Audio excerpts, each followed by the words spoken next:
la société civile. S'il vous plaît, jusqu'à preuve de contraire, on est reparti rendre visite jusqu'à preuve de à contraire, l'AE. Et à la sortie de prison, on remarque la démarche de chacun d'entre eux. C'est de ça qu'on parle. Maintenant, quand vous dites qu'on ne met pas des noms sur des gens, demandez, vous voulez qu'on combatte le contre la CFDT, demandez à Demba Traoré. S'il vous plaît, Ayoula, tu es venu, tu es de la société civile, tu es peut-être un aîné, un promotionnel ou bien un petit frère, je ne sais pas, mais calme-toi, Bijou d'Afrique à la parole. Jésus est mon espoir, calme-toi, Bijou d'Afrique à la parole. Il a 2 minutes pour chuter. Après lui, c'est Hans qui va prendre la parole. S'il vous plaît, le COJEP, c'est un parti sérieux, respectueux, et donc... Voilà, il ne faut pas se comporter surtout comme les RDR. C'est les RDR qui sont toujours gênés et puis qui poussent la parole. Voilà. Donc, quand tu es de la société civile, je pense que normalement, tu dois pouvoir t'exprimer en prenant parti, soit pour les deux, mais pas en critiquant un, et puis en faisant les éloges de un. Voilà, c'est pour ça que je répétais tout à l'heure que Blé Goudé, là, ces partisans-là, sont les partisans de Gbagbo. Les partisans de Gbagbo, là, sont les partisans de Blé Goudé. Nous, on sait comment on fait campagne chez nous, là-bas, chez moi, à Ziguisso, là-bas, là. Je sais comment on fait campagne. Voilà, quel discours est tenu là-bas. Voilà pourquoi j'insistais tout à l'heure qu'il est mieux qu'on se concentre sur ceux qui sont au pouvoir, qui empêchent les Ivoiriens de vivre décemment leur vie. Mais comme vous ne voulez pas entendre raison. Vous voulez que le débat là, on lâche tout, on se dit maintenant, allez, on s'en fout Gbagbo, on s'en fout Blé Goudé, comme c'est comme ça là, bon on va parler, on va aller dedans. Et puis demain on va aller faire panel et on va être dedans pendant que les autres sont en train de se focaliser sur leur objectif précis. On peut donc c'est dans ce que... On peut tempérer, chuter. Voilà, donc voilà, je continue, puisque je disais, on dit que Blé Goudé dit qu'il demande pardon et qu'il ne sait pas ce qu'il a fait, mais en tout cas il demande pardon pour tout ce qu'on lui reproche. Je pense qu'il sait ce qu'il a fait. Voilà. Merci. Non, attends. Degremaï, déjà on me coupe. J'ai même pas eu le temps de parler parce que j'ai écouté tout le monde. Je sais combien de temps ils ont parlé. Donc, Degremaï. Oh, je t'accorde 1 minute. Non, il faut que tu m'accordes 2 minutes encore. Ok, vas-y avec tes 2 minutes. Voilà, merci. Donc, c'est pour dire que il sait ce qu'il a fait. Voilà. Moi, je pense que pour les 15 ans du pouvoir, et puis les Ivoiriens ont subi tant de choses, on devrait plutôt se concentrer. Maintenant, si vous pensez que Gbagbo ne fait pas votre affaire, que Gbagbo ne se retourne pas vers vous et que ça vous touche beaucoup, le plus important, moi je vous appelle à vous tourner vers la population, vers les besoins de la population ivoirienne et de rester concentré. Gbagbo ne parle que de Soro, mais ne croyez pas que nous sommes aveugles. Hein. On a vu quand Blé Goudé et Soro se sont vus. Voilà. Donc là, cherchez à savoir. Aujourd'hui, j'écoute tellement que c'est Gbagbo qui est en tort. Blé Goudé il est en raison, selon les sachants qui ignorent ce qui fait que Gbagbo ne parle pas à Blé Goudé ou le problème qu'il y a. Le problème là, il n'y a pas une seule personne du COJEP qui nous a parlé du problème. Il n'y a pas une seule personne du PPACI qui nous a parlé du problème. Mais forcément, il y a un problème.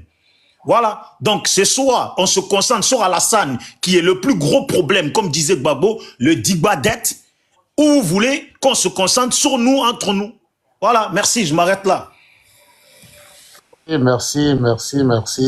Et je crois que ton cri de cœur, il est entendu, il est compris.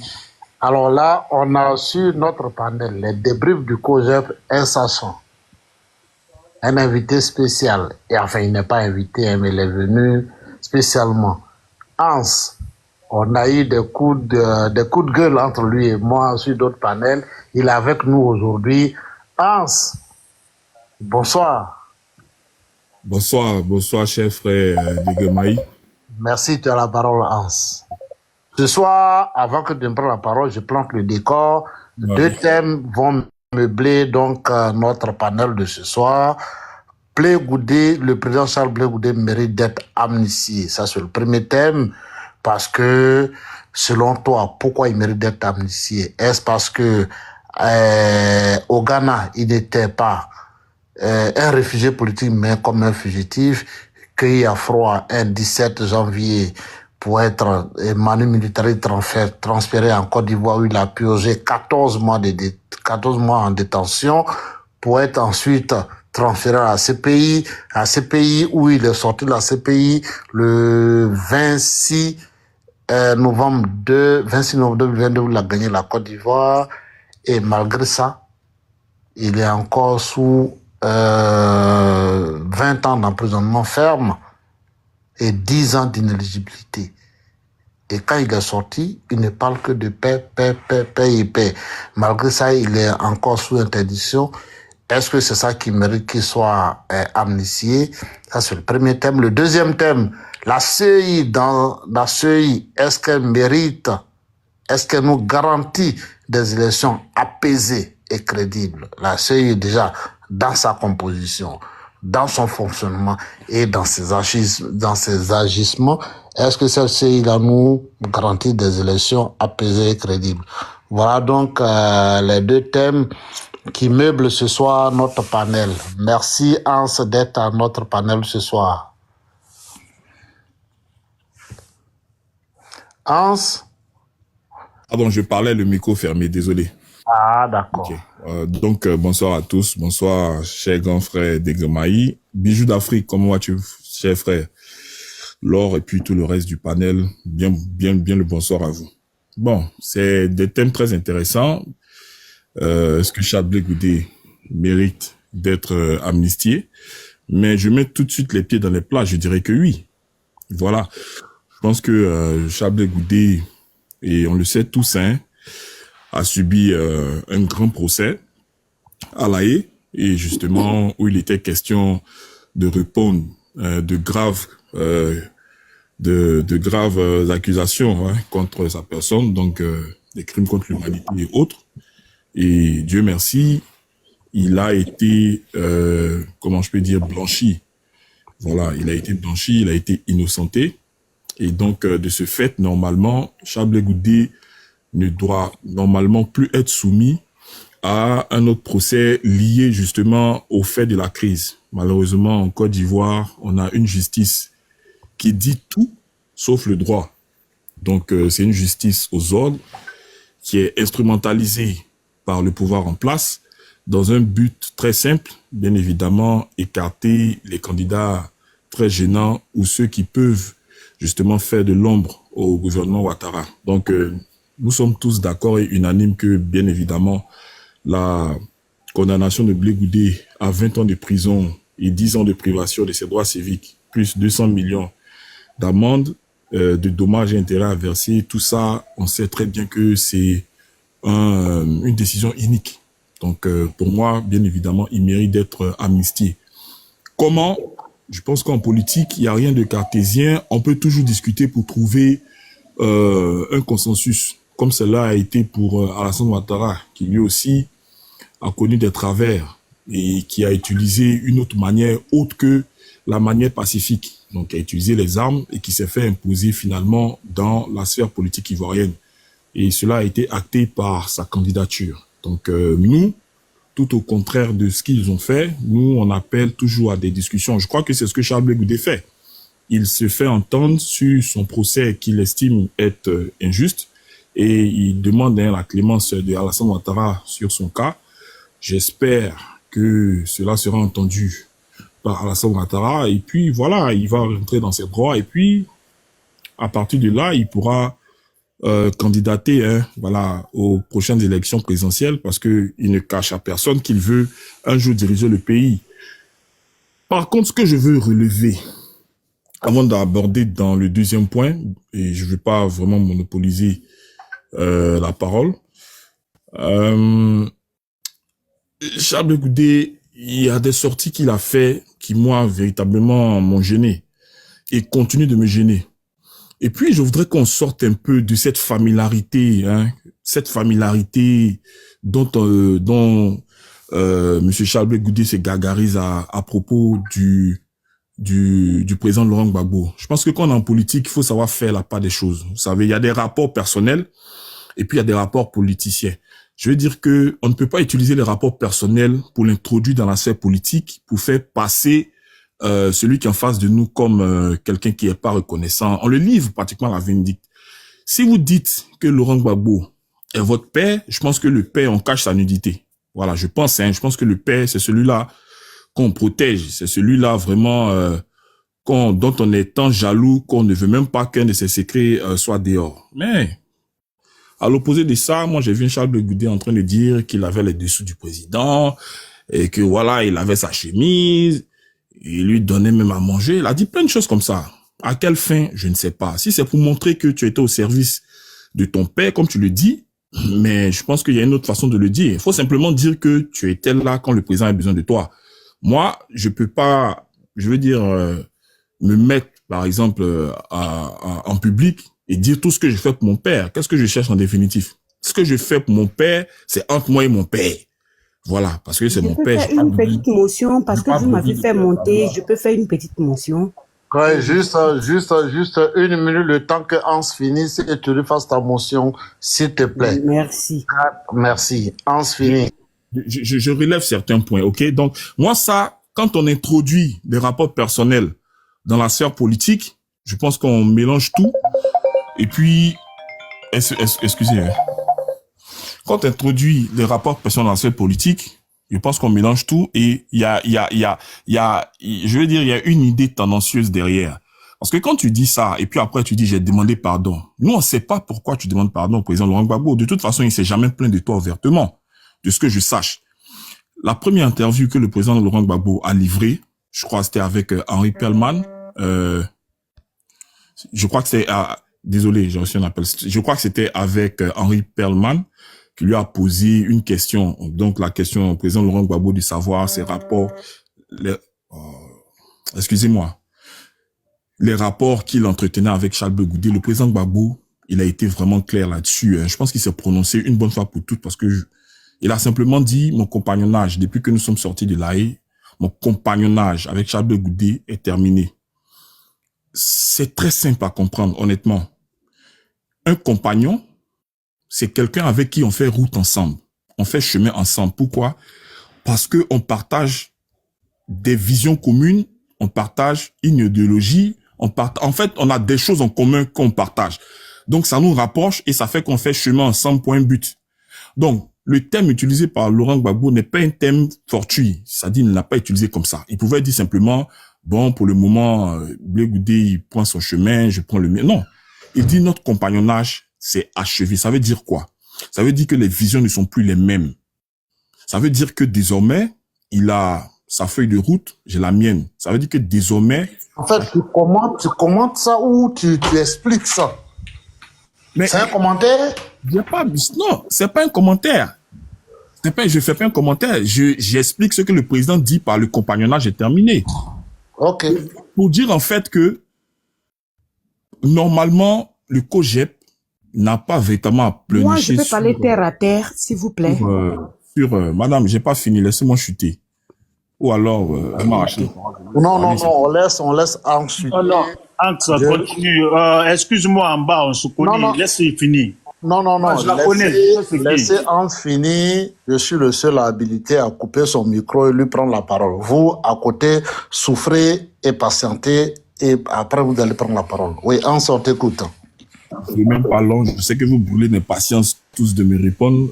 C'est de bonne guerre. J'accepte volontiers. Donc, je veux dire que le président Laurent Gbagbo a été très clair. C'est ce que j'expliquais par le compagnonnage est terminé. Ça veut tout dire. Ça veut dire que désormais, on fait chemin séparé. On était ensemble, oui, je le reconnais, parce on marchait ensemble, on était dans un même combat.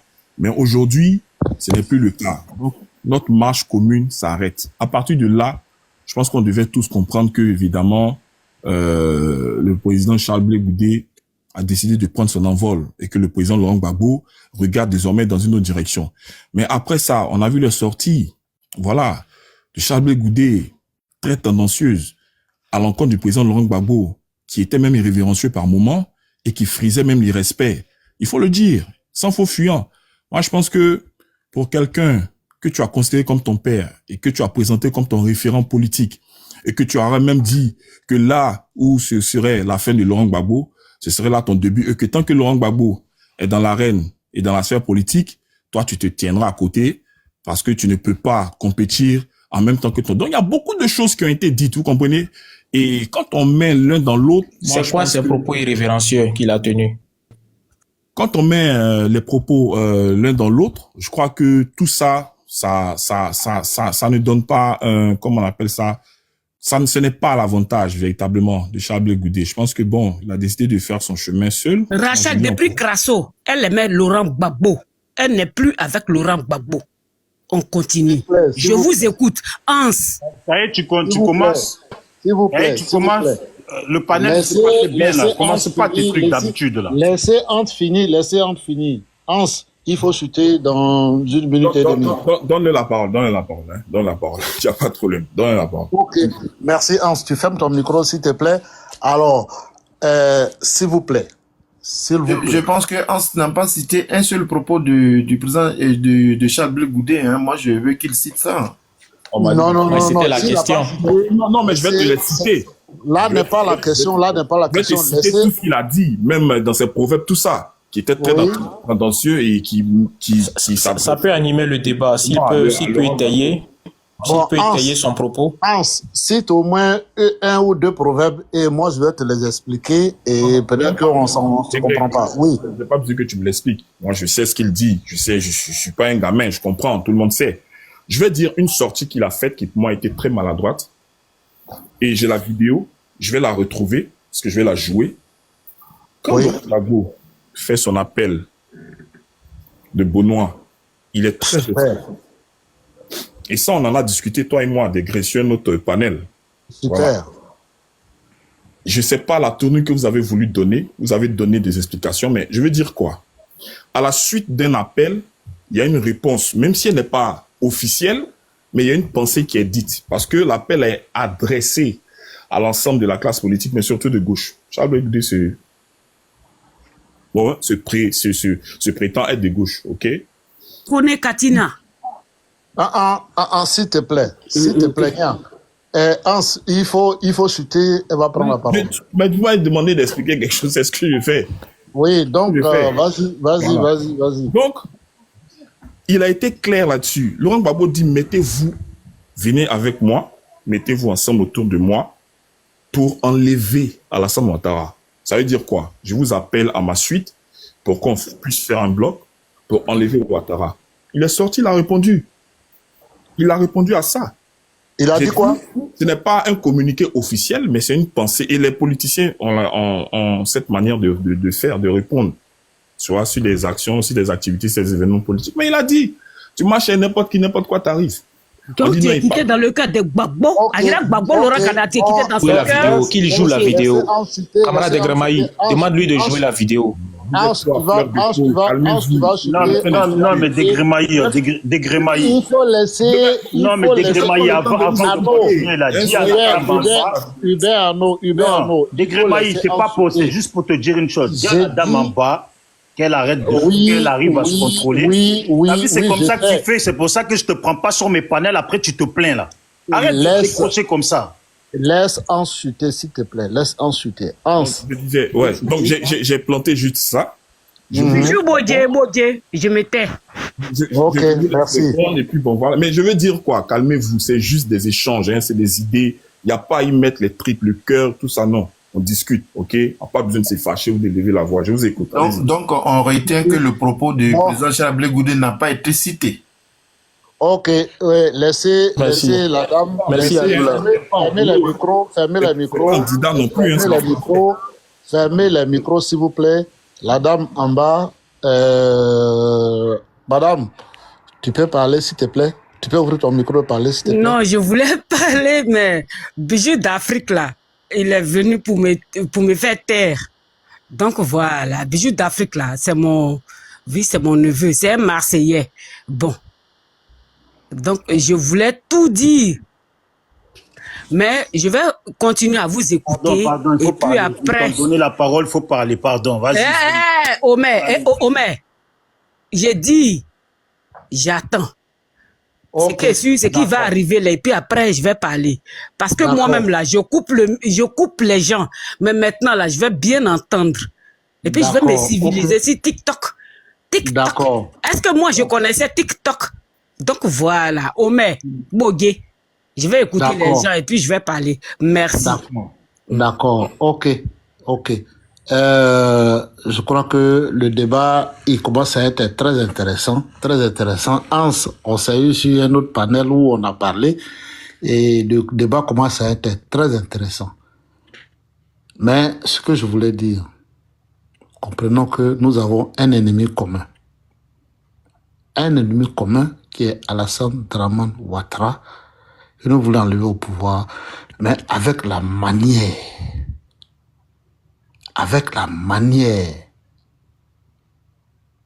Donc, je vais donc donner la parole à...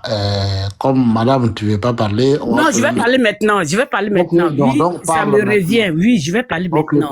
Parle. Oui, pour vous dire que mon fils, Bijou d'Afrique, il pensait qu'il allait compter sur les soroïstes là. Et puis lui-même, il a fait son panel. Et puis, choco. Et puis eux-mêmes là, ils disent tout et n'importe quoi. Et puis, parler. Bijou là, il connaît encore. Bijou d'Afrique là, il connaît encore mon neveu, Chris Ivan Koukounion. Mais je les regarde et puis je ne parle pas beaucoup. Oui, je les regarde et puis je ne parle pas beaucoup. J'ai dit, mais qu'est-ce que j'ai fait à ces personnes? Ah, mais pourquoi? Parle français, s'il te plaît. Donc, pour vous dire que non, je dis, aujourd'hui, là, Barbade 99, là, hein, c'est moi qui ai créé ça. Ce n'est pas vous, hein, où je m'appelais Dolke Ruby, là, je suis plus là-bas. Je suis Barbade 99. Voilà. Mais je vous dis, Gbagbo là, il y a une espionne, 2 espionnes autour de Agnès Laurent Gbagbo, Mariame Bamba, et puis Nadia Dika Bamba. Wanywa sur Agounia. Momenia, Omer. Eni be se yigbenia amenia ene triku ke blia ane blia ke jania e ke blia ane ni e blia ke je ke blia. Lance camarade. Nya, on te a la parole. Ane e blia ke je ke blia. Kuku nyo Christenia e jo deme.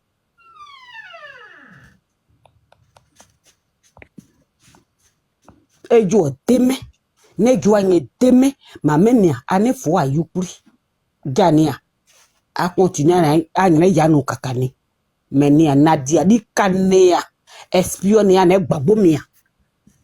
Que quelqu'un a la possibilité de traduire par écrit ce qu'elle dit, s'il vous plaît. Ah, non, pardon, dis-le en français, s'il te plaît. On comprend, moi je comprends, mais dis-le en français pour que les gens puissent se comprendre, s'il te plaît.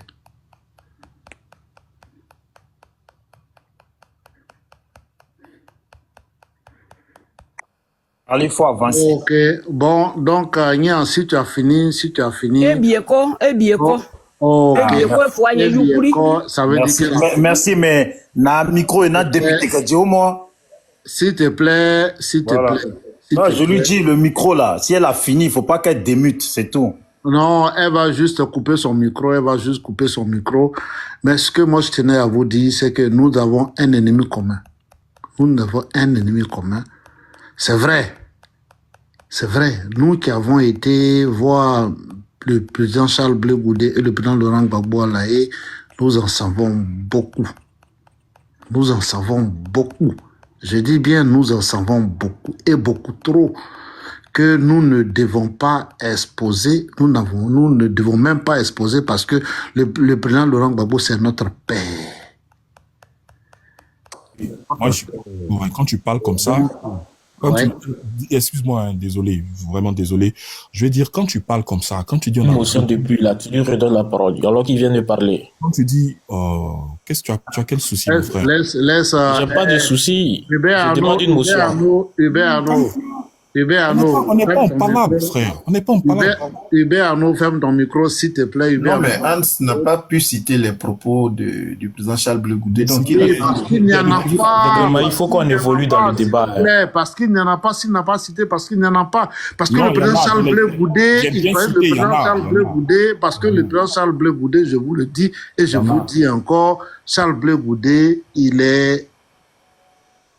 Attends, m'enlève pas le mot, je vais oublier. Parce que tu es Ok, vas-y, dis-le alors, dis ton mot. Dis que nous avons trop de secrets, si nous voulons parler, c'est pas bon. Dites les secrets là, frère. Parce que... On ne peut pas le dire. Non, mais quand vous faites ça, non, c'est pas bon. Parce que, tu vois la maman qui a parlé tout à l'heure, ce sont des personnes qui ont besoin de comprendre réellement ce qui se passe.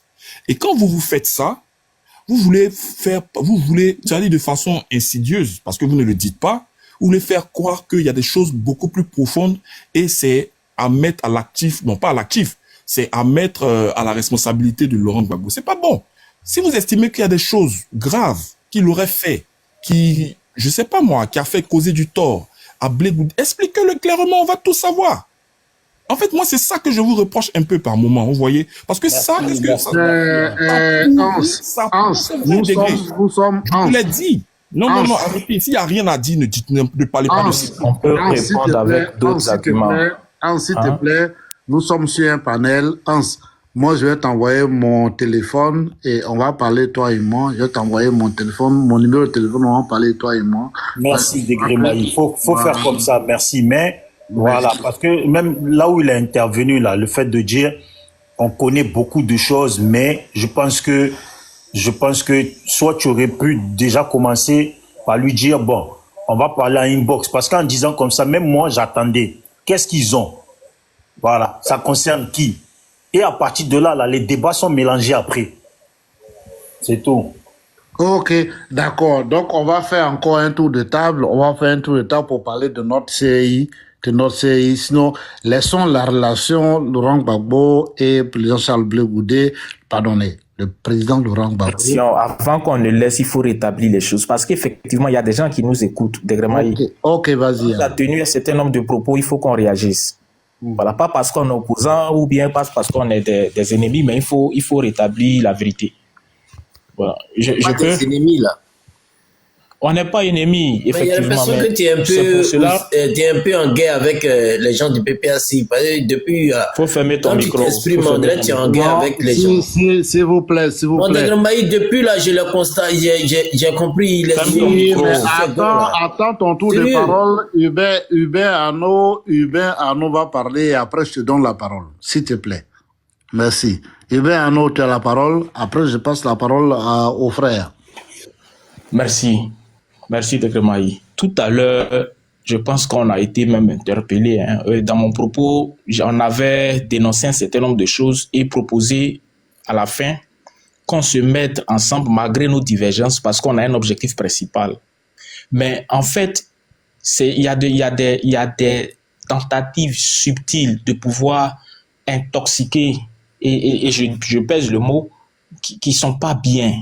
On ne peut pas venir sur un panel, moi je ne le connais pas personnellement, monsieur Hans, mais dire que le président Charles Blé Goudé a tenu des propos irrévérencieux, incohérents, et puis être incapable d'en citer. Quand il essaie d'en citer, il prend pour exemple la même vidéo que Christozo avait mentionné: quand tu marches avec n'importe qui, n'importe quoi t'arrive. Mais diantre, écoutez toute la vidéo. Le président Charles Blé Goudé était en formation avec des militants du COJEP au siège du COJEP. Et à la suite de cette formation-là, mais quand on prend une phrase là, écoutez tout le texte avant de faire des commentaires, mais vous ne prenez pas un bout d'un discours et puis vous partez faire des développements c'est-à-dire pour dénaturer même les propos qu'il a tenus. C'est vraiment malhonnête. Et de qui ça vient? C'est des gens du PPACI qui ont publié, qui ont balancé ça sur le Face en disant que voilà ce que Blé Goudé dit à propos du président Gbagbo, alors qu'il ne s'agissait même pas de lui. Il a dit, c'est personne de la forcé, c'est lui, le président Blé Goudé, qui a dit que lui, là, il ne va plus parler de cette question-là sur le plateau de NCI. Mais si tant est que vous voulez vraiment la question, là, ça vous gêne tant, et que vous voulez vraiment, c'est-à-dire taper sur du Charles Blé Goudé, mais au moins faites cela dans l'honnêteté. N'allez pas prendre son propos pour travestir ce qu'il a dit. Quand ils étaient en prison, là, ils étaient 2. Il est sorti, il a subi tous les coups. Je le dis, vous avez peut-être l'impression qu'il n'a pas de partisans, mais nous, ses collaborateurs, on ne va pas vous laisser. Moi, je le dis, ça c'est sans état d'âme. C'est vrai qu'on doit aller, on doit pouvoir arriver à un moment là, arriver à se parler. Mais à côté du PPACI, là, il faut comprendre qu'il y a le MGC. La Madame Simone Veil Gbagbo, là, elle a été amnistiée, donc elle peut être candidate. Elle peut même représenter la gauche, au pire des cas. Vous savez ça? Donc, quand on veut signer sur un panel et qu'on tient des propos, il faut avoir au moins, c'est-à-dire, je dirais, l'honnêteté intellectuelle de pouvoir les étayer avec des arguments et des faits. Quand on ne fait pas, quand on ne dénonce pas des faits, quand on ne montre pas des faits, alors ça devient des commentaires. Et ces commentaires-là sont dangereux parce que les gens nous écoutent. Donc, il faut être sérieux, arriver à un certain moment. Si vous voulez qu'on avance ensemble, avançons ensemble. Vous ne pouvez pas dire avançons et puis tu dis non, il est irrévérencieux. On dit avançons, non, il n'est pas clair. Mais alors que tu ne dénonces aucun fait, alors c'est à quel but tu le fais? Quel est l'objectif recherché? C'est ce que je voudrais dire et puis interpeller nos camarades. Donc soit on décide d'avancer ensemble, soit on décide de se taper dessus. Ok, grand frère Hans, pardon, je vais juste poser une question à le frère. Si tu peux me laisser, c'est bon, c'est possible? Vas-y. Ok, le frère, la vidéo dont le grand frère parle là, est-ce que la vidéo s'est passée avant la visite du ministre Djedi Dano ou bien après? Voici ma question. C'est avant ou bien après? Vous voyez, c'est ce que je disais tout à l'heure. Non, réponds oui ou non. Non, mais tu m'as posé une question. Quand même, laisse-moi te répondre. Pouvez-vous même répondre à cette question parce que c'est vous qui prenez la. Tu m'as posé une question, laisse-moi te répondre. Tu vas pas me dire comment je dois te répondre. Tu poses une question, laisse que je te réponde, s'il te plaît. Vous voyez, on a vu ici, quand quelqu'un tient un discours, donc parce que monsieur le président Gbagbo a lancé un appel, ou bien parce qu'il y a des discours, donc quand il va en formation, tout ce qu'il doit dire là, il doit imaginer dans la formation que certains esprits malhonnêtes vont dénaturer son propos pour pouvoir faire une propagande. Il est tenu avant, après, au milieu, ou même pendant. Quelle est l'opportunité? Quand on veut dénoncer un propos là, on prend la totalité du propos, on le met sur la place publique, comme ça tous les Ivoiriens écoutent tout ce qu'il a dit. Et puis maintenant, quand les Ivoiriens ont fini d'écouter tout ce qu'il a dit là, et que maintenant, vous venez dire, voilà ce qu'il voulait dire, au moins c'est crédible. Mais quand vous coupez un bout, et que sur ce bout-là, vous partez de panel en panel pour dire, pour intoxiquer la population, le peuple, alors que ce n'est même pas de lui qui parlait. Et moi, je peux te dire, il tenait une formation pour les militants où il a parlé de son parcours. Il a parlé des valeurs africaines. Il a parlé de l'importance de l'intégrité en politique. Il a parlé de l'importance que aujourd'hui les hommes politiques, c'est comme si la parole qu'il donne n'a plus aucune valeur. Donc, il a parlé de l'importance de la parole donnée. Il a parlé aussi de ce quand tu marches, il faut pouvoir savoir poser tes actes parce que un homme en politique, la politique n'est pas contradictoire avec le fait d'être intègre. Et dans cet objectif-là, il prend un exemple, il dit, mais quand tu veux marcher avec quelqu'un qui n'est même pas lui intègre, qui n'est même pas en valeur, en harmonie avec certaines valeurs africaines, mais c'est sûr que tu vas te retrouver n'importe où. Mais est-ce que le président Gbagbo n'est pas en harmonie avec les valeurs africaines? Est-ce que le président Gbagbo n'est pas en harmonie avec... Il ne parle aucunement du président Gbagbo. Et si vous suivez, si vous avez compris mon commentaire, vous pourrez deviner aisément de qui même on pourrait faire allusion, même si ce n'est pas de cette personne à qui il parle. Donc il parle dans un cadre général. Mais les partisans du PPACI, dans une intelligence extraordinaire, ont réussi à tourner ce propos-là et à montrer à la face de la population que c'est du président Gbagbo il parlait, alors qu'il ne parlait même pas de lui. C'est être malhonnête. Et me poser la question de savoir que ça soit avant, après ou pendant, c'est encore une tentative de manipuler pour dire que, comme il a dit ça après Gbagbo, ça veut dire que c'est le Gbagbo il parlait. Regardez-moi des raisonnements comme ça. Regardez-moi des raisonnements comme ça. Il faut te ressaisir, frère. Dit qu'il indesse quelqu'un. Attends, Bijou d'Afrique. J'ai pas dit attends d'abord, Bijou d'Afrique. J'ai pas dit qu'il indesse le président Laurent Gbagbo. J'ai dit, c'est parce que tu es dans le COGEP. Toi, tu n'es pas dans le COGEP. Même tu n'es pas dans le PPAC. Mais tu épouses l'idée de l'opposition, de la gauche. Tu affirmes bien ce qu'il attends demande. d'abord, tu as parlé, j'ai coupé mon... Je suis du COGEP, tu affirmes, c'est dire le mensonge. Vous êtes, pose-moi la question, je vais te répondre. J'estime que tu peut-être n'es pas dans le COGEP. J'ai l'impression que ses ennemis, ce sont les pro-Gbagbo à celui-là. Là. Oui, sérieux. Il a dit, peut-être toi, tu n'es pas dans le COGEP. Tu n'es pas aussi du PPAC. Mais tu épouses l'idée et la pensée politique de l'opposition et de la Je vais gauche. te répondre. Faut pas affirmer des choses qui ne sont que tu ne sais pas. Est-ce que lui il comprend ça? Degré Maï, dis-moi. C'est quoi ces méthodes là de celui-là là? Mon ami, on dirait que tu n'es pas dans le COGEP. Parce que je vais te dire une chose. Toi, peut-être, tu viens d'arriver là. Vraiment, lui là. Non, mais attends, laisse, je lui parle. Toi, tu viens d'arriver en train de défendre Blé Goudé. Là, maintenant, on vient de la première fois, je sais même pas si je vais retenir ton nom. Mais dis-toi qu'il y a des gens qui ont passé des années et des années dans les marches ou à faire des vidéos, à dénoncer. Aujourd'hui, là, on est en train de parler. On aurait préféré qu'on parle d'Alassane que de venir parler de Gbagbo. Vous passez votre temps sur Gbagbo. Bon, venez, on se met ensemble pour enlever lui, là. Ça veut dire quoi? Voilà. Et puis d'abord, votre vidéo là, qui l'a publiée en premier? Merci.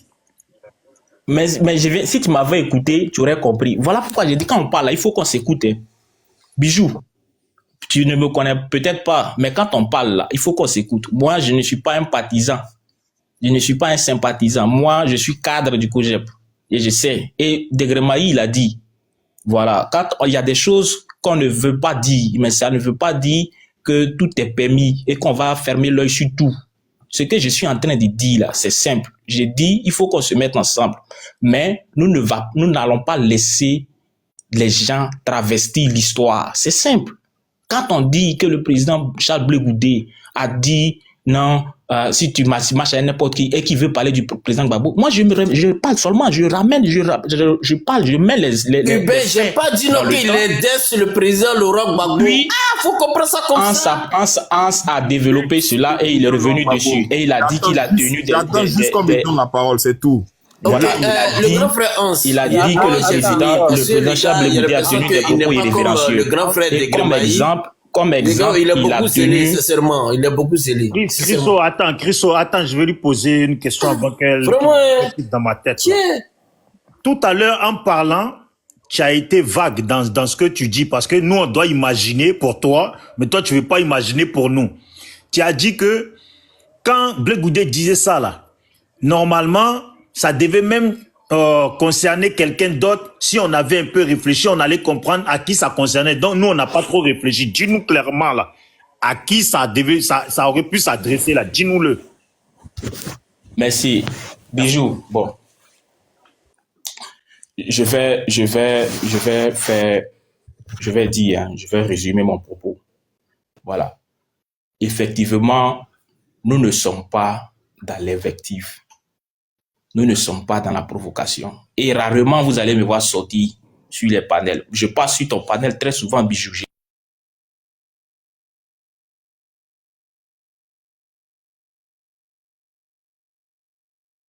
Je crois que il faut qu'on se comprenne.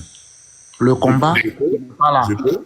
Non. En s'entend, je pense le décor d'abord. Je pense le décor. On recentre le sujet. Voilà, il faut qu'on recentre. Il m'a posé une question. Je parlais même sous mute. Je n'ai même pas vu. Hubert Arnaud, c'est moi qui parle. J'ai coupé ton micro, c'est moi qui parle.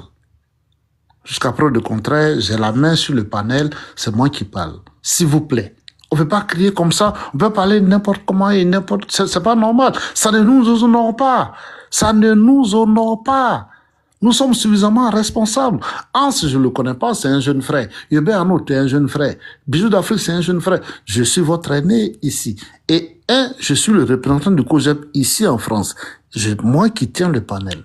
Écoutez-moi, s'il vous plaît. Celui qui veut prendre la parole, il ne faut pas couper mon micro comme ça. Oui, tu peux m'interpeller, mais ne coupe pas mon micro comme voilà, ça. donc, mais depuis je t'interpelle, tu ne coupes pas ton bon. Bon, coupe-le maintenant. Non, mais il m'a posé une question. Bon, non, coupe-le, c'est pas à toi de donner la parole. Coupe ton micro, s'il te plaît. Donc on ne me pose pas de questions, non. alors. Ouais, coupe ton micro, s'il te plaît. Coupe ton micro. Coupe ton micro, s'il te plaît. Coupe ton micro, s'il te plaît. Coupe ton micro, s'il te plaît. Merci. Ok, d'accord. Donc, j'étais en train de dire, on a 2 sujets aujourd'hui, tu meubles notre panel. Charles Blé Goudé doit être amnistié. La CEI, est-ce que, telle qu'elle est là, elle garantit des élections paisibles et impartiales? C'est cela les sujets du jour. C'est vrai, nous sommes allés dans les histoires de Gbagbo, Blé Goudé. Vraiment, je voudrais plus qu'on aille dans ce sujet parce que c'est un sujet dans lequel si on va, on risque de se perdre finalement. Donc, s'il vous plaît, on va attaquer le deuxième sujet. Est-ce que la commission électorale dite indépendante peut garantir des élections impartiales, apaisées aujourd'hui? Je voudrais qu'on s'attelle sur ça et qu'on ne Goudé le Gbagbo. Parce que le président Charles Blé Goudé lui-même a dit sur des plateaux et à plusieurs reprises qu'il ne voudrait plus parler de ce sujet. On ne revient plus sur ça. Si on doit en parler, qu'on en parle inbox. Hans, j'ai mis mon numéro. Moi, mon numéro, il est public. Je l'ai mis sur le panel. Tu peux m'appeler après. On pourra en discuter. Mais aujourd'hui, là, est-ce que la CEI... Je respecte ça. Il n'y a pas de problème. Je respecte voilà. ça. Est-ce que la CEI peut nous garantir des élections crédibles, apaisées? Non, mais Hans est obligé de respecter ça parce qu'il n'a pas d'argument. Non, il faut laisser Hans. C'est pas toi qui parles. Tu as vu Degré Maïs, s'il te plaît. C'est pas toi qui parles à la place de Hans. Ou bien c'est ta première fois de me découvrir sur le panel. Degré C'est pas toi Maïs. qui parles à la place de Hans. C'est pas toi qui parles à la place de Ayula. T'as vu le grand frère de Gremaï, t'as vu comme les gens du COGEP sont. Oh, s'il vous plaît. Je vais donner la parole. C'est toi, c'est vraiment, tu apprends beaucoup auprès de Charles Blé Goudé, le ministre Charles Blé Goudé. Sinon, le reste, là, il pense pas bien. Je vais donner la parole à tour de rôle, s'il vous plaît. Je vais donner la parole à tour de rôle. Pardon. Le deuxième sujet, le deuxième thème. Est-ce que la CEI peut garantir des élections crédibles, apaisées et impartiales? C'est de ça seulement qu'on doit parler. Celui qui veut parler d'autre chose, je serai dans l'obligation de le descendre. S'il vous plaît. Je suis d'accord. Okay. Donne-moi 1 minute, je vais dire quelque chose à mon frère Ayula. Ayula, peut-être que c'est maintenant que tu me connais. Hein. Quand je dis je respecte ce que le grand frère Degré a dit, c'est parce que tu ne sais pas ce que je m'apprêtais à faire là, concernant ce que Urbain était en train de dire. Donc, faut pas dire que j'ai rien à dire. Je respecte le panel. Bon, d'accord. Donc, ceci dit, prononce-toi sur le sujet, sur le thème. Est-ce que la CEI garantit des élections apaisées et crédibles? D'accord. Rapidement, je vais même pas tarder là-dessus. Merci. Je pense que tout ce que nous voulons éviter, c'est que les Ivoiriens meurent pour des questions d'ordre électoral.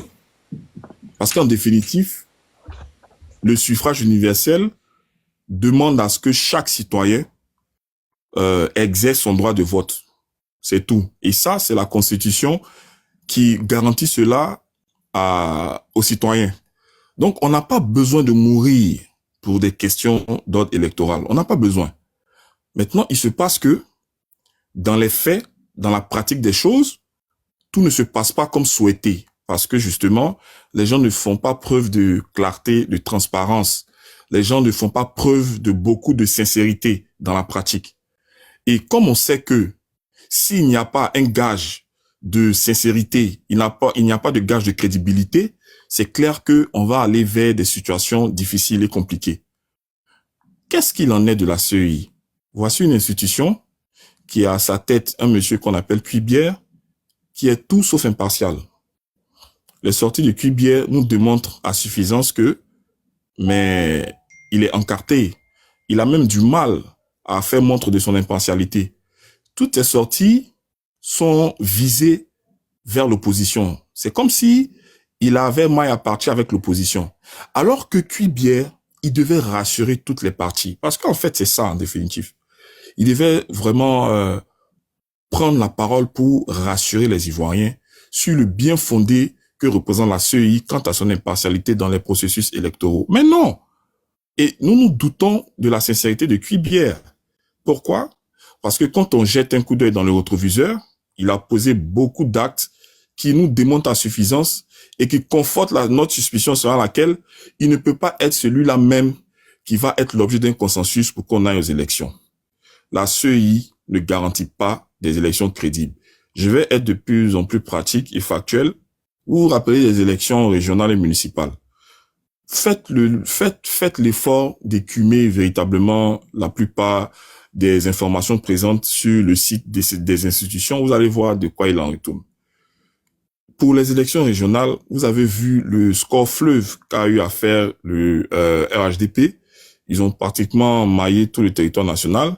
Et même des partis reconnus pour avoir des bastions qui ne peuvent pas changer se sont vus faire battre là-bas. C'est incroyable. Mais on l'a vu, vous comprenez? Mais il y a quelque chose qui m'a frappé. Vous savez, quand les électeurs, les candidats finissent, le processus finit, si tu n'es pas d'accord avec les résultats finaux, tu as la possibilité de déposer ce qu'on appelle une requête. Mais la requête ne se fait pas simplement. Il faut que tu y ajoutes des preuves. Bien évidemment, si tu estimes que tu as été lésé dans ton droit ou tu as été spolié de tes voix, il faut apporter les preuves idoines qui confortent ta posture selon laquelle tu as été, bien évidemment, volé. Donc, tous les départements où il y a eu des élections, il y a bien eu des requêtes qui ont été déposées auprès du Conseil d'État. Prenez le soin d'aller vérifier les preuves que les gens ont données, mais il n'y a rien à dire. Ça veut dire quoi? Les bureaux de vote finissent de faire des proclamations. Ce n'est pas l'objet, les premiers résultats ne font pas l'objet de consolidation parce que ce sont des résultats provisoires. Il y a tout un processus jusqu'aux résultats finaux. Donc, les voix ou les résultats annoncés dans les bureaux de vote diffèrent clairement des résultats proclamés en fin de processus par la CEI.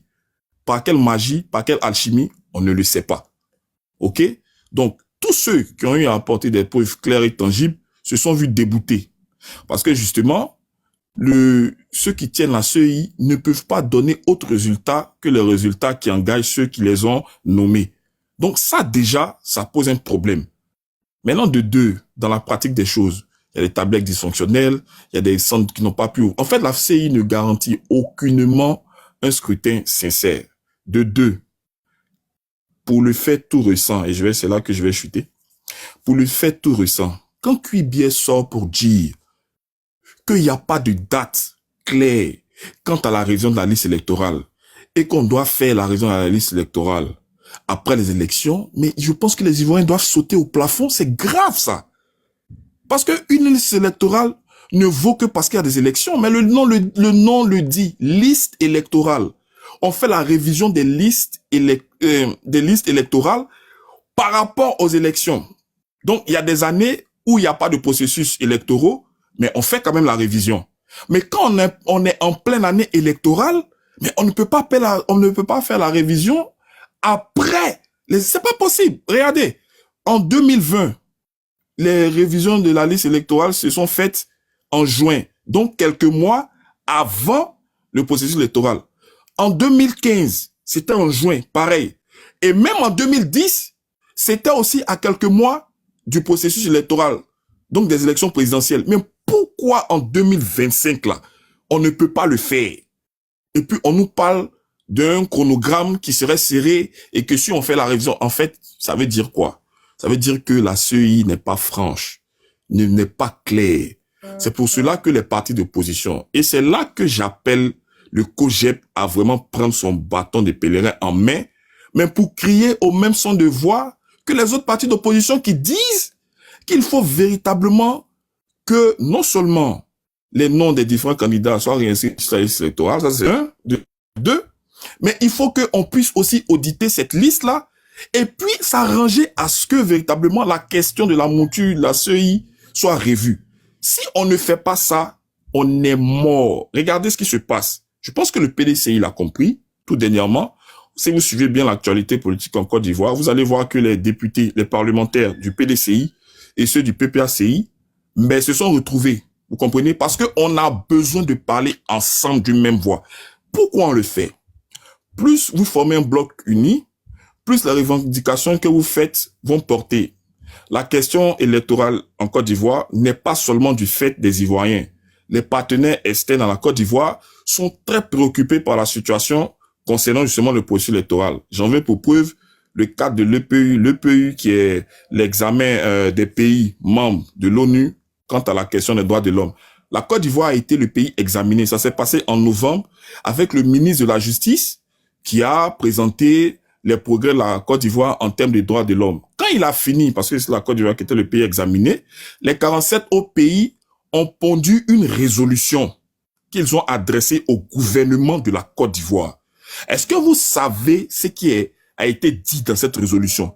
L'ONU a demandé à ce que le gouvernement de Ouattara puisse de façon claire rassembler toutes les parties prenantes du processus électoral et de s'asseoir à la table de discussion pour trouver des solutions justement reliées à la question du processus électoral. Ça veut dire quoi? Ça veut dire que non seulement l'organisation comme l'ONU, les pays externes, pas qu'on compte sur eux, mais ils sont tous préoccupés. Récemment, si vous avez bien remarqué les travaux de l'ambassade américaine en Côte d'Ivoire, il y a eu des séances de travail avec Monsieur Cuibier et puis son organisation, avec des tenants justement de l'élection américaine.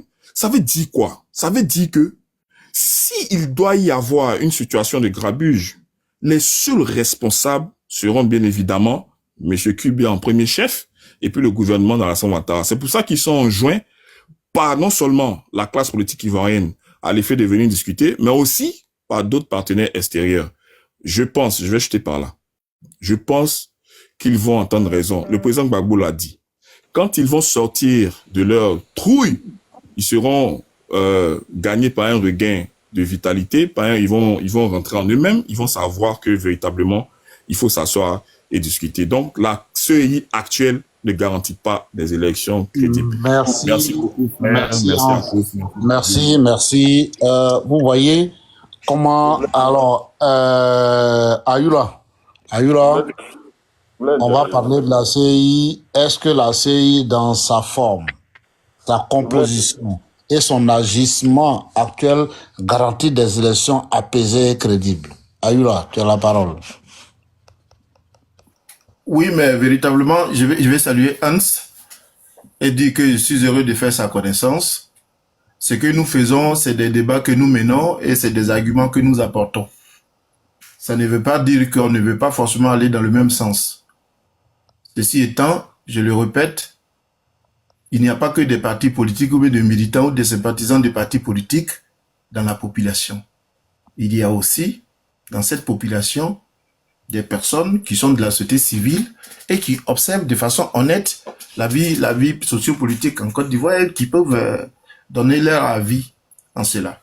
Donc, il ne faudrait pas que les questions qu'on pose là soient prises comme des questions de militants, non. Donc, je voulais souligner ça. Bon. Mais pour parler de la CEI, si on veut parler de la, je serais peut-être tenu de répéter ou bien de répéter Hans, parce qu'il a été très large là-dessus et je pense qu'il a dit quelque chose de net et quelque chose de clair. Mais la seule chose que je voudrais...